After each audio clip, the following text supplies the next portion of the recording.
ఉన్నారు. బీహార్ గురించి మాట్లాడతాను. అంతకన్నా ముందు తెలుగు ప్రజలంతా ఎదురు చూస్తున్నారు. అటు కేవలం తెలంగాణలో జరిగిన జూబ్లీహిల్స్ ఉప ఎన్నిక మాత్రమే కాదు, ఇది జరిగింది టెక్నికల్గా అక్కడే, కానీ హైదరాబాదు, తెలంగాణ, ఆంధ్రప్రదేశ్, బయటున్న తెలుగు వాళ్ళు కూడా జూబ్లీహిల్స్ ఉప ఎన్నిక ఫలితం ఏం జరగబోతోంది, ఏం రాబోతోందని ఉత్కంఠగా ఎదురు చూస్తున్నారు. ప్రీపోల్ వరకు కూడా, అంటే ప్రీపోల్ సర్వేల వరకు కూడా బీఆర్ఎస్ అభ్యర్థిగా ఉన్న మాగంటి సునీత వైపు గెలుపు ఊగిసలాడింది. ఇంక్లినేషన్ అటే ఉంది. కానీ ఎగ్జిట్ పోల్ సమయానికి వచ్చేటప్పటికి ఎగ్జిట్ పోల్స్ అన్ని ఇచ్చిన ఫలితాలను బట్టి గెలుపు కాంగ్రెస్ వైపు వచ్చేసింది. కానీ నేను ప్రతిసారి చెప్తాను, ఎగ్జిట్ పోల్ ఎప్పుడు ఎగ్జాక్ట్ రిజల్ట్ కాదు. అది బీహార్ అసెంబ్లీ ఎన్నికైనా, జూబ్లీహిల్స్ ఉప ఎన్నికైనా. కానీ ప్రజలు ఓట్లు వేసిన వాళ్లతో ఇంటర్వ్యూలు చేసి దాదాపుగా ఒక డీసెంట్గా ఒక బిగ్ శాంపుల్ తీసుకుని ఎగ్జిట్ పోల్ ఇస్తారు. కేవలం నెంబర్ల ఆధారంగానే కాదు, అక్కడున్న ఎన్నికల మైండ్ సెట్, ప్రజల మూడు, అప్పటిదాకా జరిగిన విశ్లేషణలు, లోకల్గా ప్రజలతో మాట్లాడిన తీరు, ఇవన్నీ అంచనా వేసుకుని బేరీజ్ వేసుకున్న తర్వాతే ఎగ్జిట్ పోల్ ఫలితం అనేది బయటకు వస్తుంది.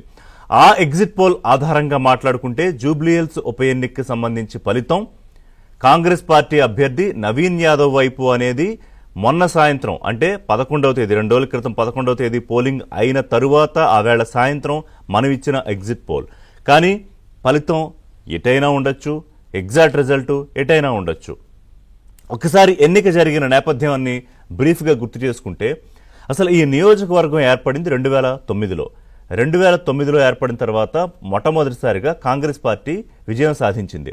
ఆ తర్వాత 2014, 2018, మొన్న 2023 ఈ 3 సార్లు కూడా మొదట అప్పుడు 2014లో టీడీపీ నుంచి మాగంటి గోపీనాథ్ విజయం సాధించారు.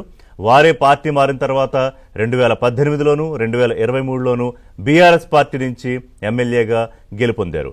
2023 తర్వాత గత 6 నెలల క్రితం సుమారుగా జూన్లో వారు హఠాత్తుగా మరణించడంతో జూబ్లీహిల్స్ ఉప ఎన్నిక అనివార్యమైంది. వారి భార్య మాగంటి సునీత గోపీనాథ్కి సీట్ ఇవ్వడము, అలాగే కాంగ్రెస్ పార్టీ నుంచి గతంలో ఎంఐఎం పార్టీ నుంచి పోటీ చేసిన నవీన్ యాదవ్ బరిలో ఉండడము, బీజేపీ నుంచి లంకల దీపక్ రెడ్డి బరిలో ఉండడం. పేరుకి 58 మంది అభ్యర్థులు పోటీ చేశారు. 4 ఈవీఎం బాక్సులు పెట్టాల్సి వచ్చింది, ఈవీఎం మెషిన్లు పెట్టాల్సి వచ్చింది. కానీ ప్రధానమైన పోటీ, ప్రధానమైన అభ్యర్థులు ముగ్గురే: నవీన్ యాదవ్, మాగంటి సునీత గోపీనాథ్, అలాగే దీపక్ రెడ్డి. ఇంకా మాట్లాడితే, అంటే ఇది ప్రారంభమైన పోరు త్రిముఖ పోరుగా ప్రారంభమైన చివరికి ఎన్నిక నాటికి వచ్చేటప్పటికి, పోలింగ్ సమయం వచ్చేటప్పటికి పార్టీ 2 పార్టీ వారుగా మారిపోయింది. Fight between 2 parties. ఒకటి బీఆర్ఎస్, రెండోది కాంగ్రెస్. ఎందుకు అలా మారిపోయింది ఆ విషయాలు నేను మాట్లాడతా తర్వాత.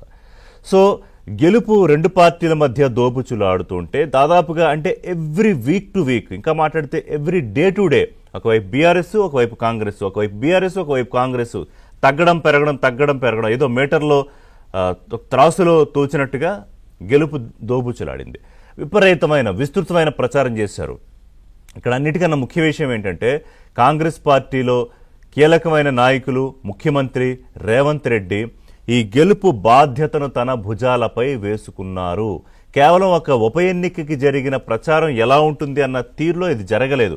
ఒక రాష్ట్ర అసెంబ్లీ ఎన్నిక ప్రచారం ఎలా జరుగుతుంది అనే తీరులోనే రేవంత్ రెడ్డి అన్నీ తానే సర్వ సైన్యాధ్యక్షుడిగా ఈ ఎన్నికను చాలా ప్రెస్టీజియస్గా తీసుకున్నారు. బీఆర్ఎస్ ఏం తక్కువగా తీసుకోలేదు. కేటీఆర్ సేమ్ రేవంత్ రెడ్డి ముఖ్యమంత్రి స్థాయిలో ఎలా అయితే తన భుజాల మీద వేసుకున్నారో, కేటీఆర్ కూడా ప్రతిపక్ష పార్టీకి సంబంధించిన అఫ్కోర్స్ నాయకుడు కేసీఆర్ ఏమన్నా, కేసీఆర్ ఒక్కసారి కూడా బయటికి రాలేదు, కనీసం ఒక వీడియో ఓట్ అప్పీల్ కూడా చేయలేదు. కేవలం మాగంటి సునీత ఒక్కసారి వెళ్లారు, ఆయన ఆశీర్వచనం తీసుకున్నారు, బీఫామ్ తీసుకున్నారు, అంతే. సో అప్పటి నుంచి మొత్తం కేటీఆర్ఏ సర్వం తానే అయ్యారు. హరీష్ రావు కూడా తిరిగేవారు, బట్ హరీష్ రావుకి మధ్యలో కుదరలేదు, వారి తండ్రి చనిపోవడంతో ఆయన బయటికి రాలేదు. కొంత అవకాశం ఉన్న మేర ఆయన కూడా బయటకు వచ్చి ప్రచారం చేశారు. ఎందుకు బీఆర్ఎస్కి ఓటేయాలి అని కేటీఆర్ చెప్పుకున్నారు. ఇది బీఆర్ఎస్ సిట్టింగ్ సీటు కాబట్టి బీఆర్ఎస్కి ఓటేయాలి. మాగంటి గోపీనాథ్ బ్రహ్మాండంగా చేశారు, వారి భార్య సునీత బరిలో ఉన్నారు. ప్రభుత్వం అన్ని రకాలుగా ఫెయిల్ అయింది, హామీలు అమలు చేయలేకపోయింది. జూబ్లీహిల్స్లో మాగంటి సునీతని గెలిపిస్తే కనుక ఖచ్చితంగా ప్రభుత్వానికి ఇది ఒక షాకింగ్ రిజల్ట్ అవుతుంది. ఇంకా బాగా పరిపాలన చేయడానికి, హామీలు అమలు చేయడానికి అవకాశం ఉంటుంది. ఈ ఓటమితో రేవంత్ రెడ్డి ముఖ్యమంత్రి పదవి ఏం పోదు కాబట్టి అనవసరన్నారు. జూబ్లీహిల్స్ రిజల్ట్ ఏమో ప్రభుత్వంలో ఏమన్నా మార్పులు చేర్పులు తీసుకొచ్చేయచ్చేమో, ముఖ్యమంత్రి పీఠాన్ని కూడా కదిపేయచ్చేమో అనే స్థాయిలో కూడా ప్రచారం చేశారు కేటీఆర్. నిజంగానే ఒక ఉప